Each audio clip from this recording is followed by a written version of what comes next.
Well, hello and welcome to another in the series of Cafe Insights. I'm Andrew Vine, CEO of the Insight Bureau here in Singapore, and today I'm in conversation with Rob Lilwall. How are you? Good, thanks. Well, nice to see you again. This isn't the first time we've done an interview like this. We did one in Singapore a couple of years ago. Yeah, I think me and my wife had just ridden a tandem across America. Right, okay. Well, Rob's got one of those glorious titles that you could put on a name card, adventurer, which is fantastic. Your claim to fame, of course, is that you've done a number of major adventures around the world, cycled back from Siberia, you've walked back from Mongolia, and you've pulled a sled across the Chinese Taklamakan desert just recently. So you are therefore, slightly crazy. Part-time. I'm a part-time crazy person. So, I tend to. It tends to be about every 2 years I get a crazy idea in my head to do an expedition, and then, sort of to my surprise, I suddenly find myself actually doing it. And that's most recently was. It was a shorter expedition, but one of the scariest ones I've done was a walk across the Taklamakan, which is this huge desert about the size of several countries in western China, and it's all made of sand. Most people have tried to cross it with camels, but I tried to cross it pulling basically a beach cart with a sled strapped on top of it. So it was a really kind of tested me to my limits, but it ended up being a very satisfying trip. Wow. I think this begs the question, and we've just been here in Singapore at an event this morning, and the first question that was asked was, why? Yeah, it's a brilliant question. I think there are various reasons I kind of use to answer it, which are all true, but maybe they're going gradually deeper in terms of level. So I think one answer is just I enjoy adventures, and I'm sure a lot of people enjoy, just the feeling of going out and doing something in nature is fun. I love learning, so I love learning about the places I go and the people I meet.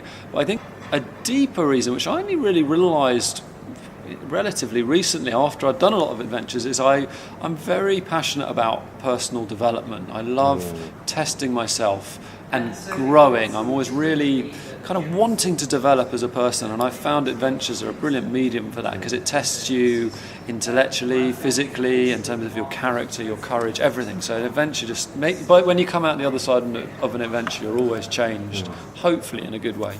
And what I didn't say was that you used to be a very ordinary kind of guy in terms of a geography teacher. And for those who are listening, because we don't have video, it's only audio, you're not, by your own admission, some kind of Superman, SAS kind of guy. You're, again, a very ordinary guy who's done some pretty outstanding, extraordinary things. Yeah, I think that's utterly true. I'm very ordinary. I was a high school geography teacher. I was not, in top sports teams. I wasn't in the SAS or the Navy SEALs or in the Olympic teams.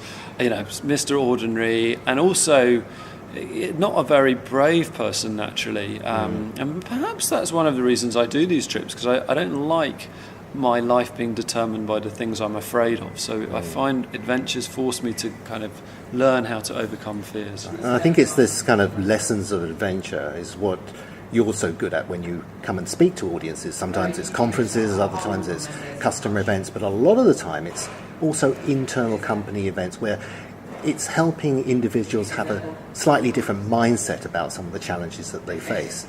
I was particularly struck today when you were talking about false fears, for example. That really, I think, is quite powerful.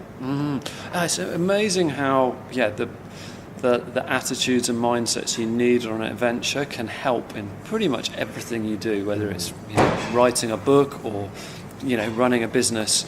Today we were reflecting a bit about false fears, where often when you set off on an adventure, a lot of people will tell you why you shouldn't and can't do that. Today I was speaking about the Russians when I went through Siberia in winter on a bicycle.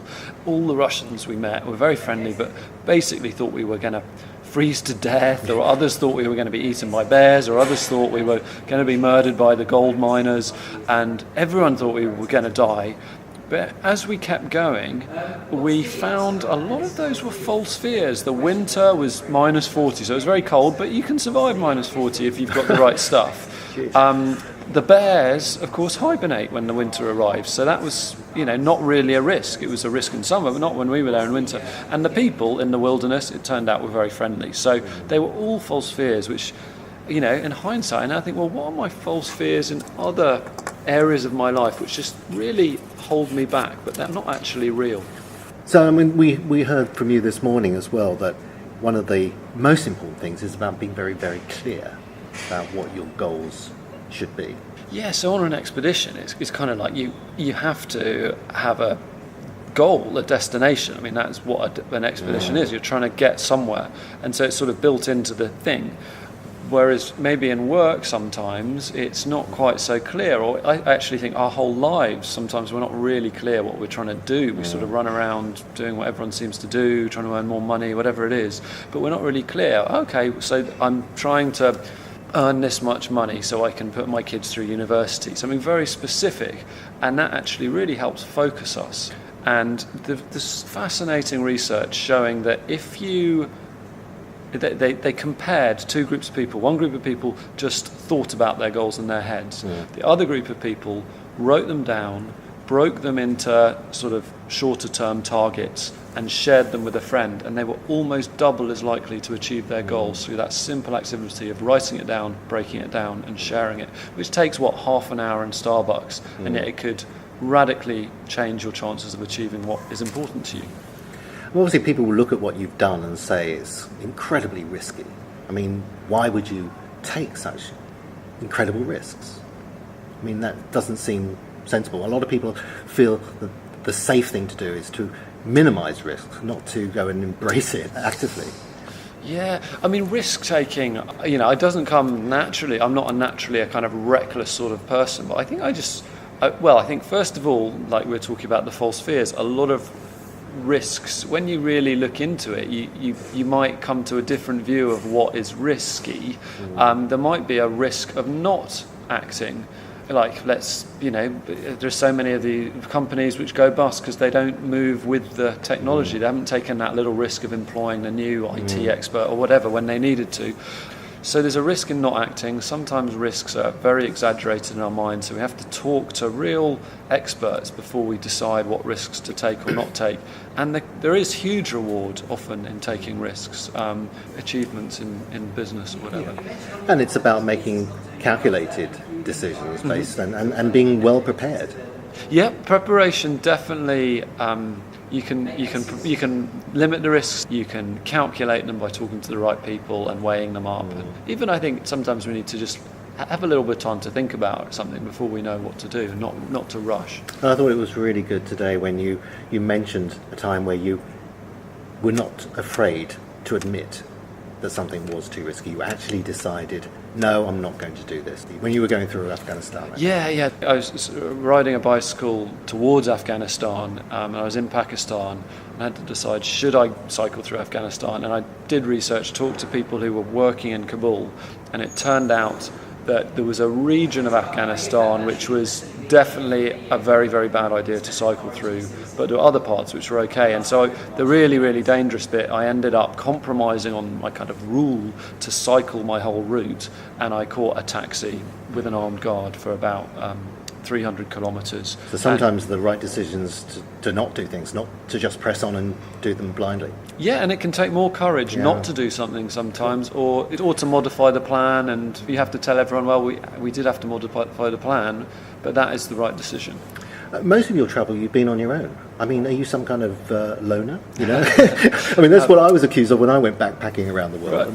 Right. But it's not, is it? It's not like that at all. No, I mean, I have done trips with people as well. I think it's more fun when you travel with a friend or a companion in many ways. But on your own, I think you kind of have a different dynamic when you meet local people, yes. Which is a really special part of a lot of trips. And also you learn more because you have to face your fears by yourself. You can't hide behind your friend.